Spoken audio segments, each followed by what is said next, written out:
قالوا سبحانك لا علم لنا إلا ما علمتنا إنك أنت العليم الحكيم قال يا آدم أنبئهم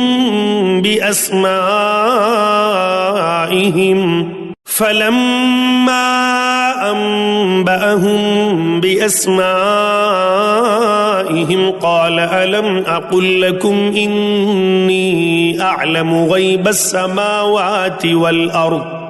السماوات والأرض وأعلم ما تبدون وما كنتم تكتمون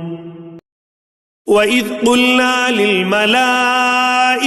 اسجدوا لآدم فسجدوا إلا إبليس أبى واستكبر وكان من الكافرين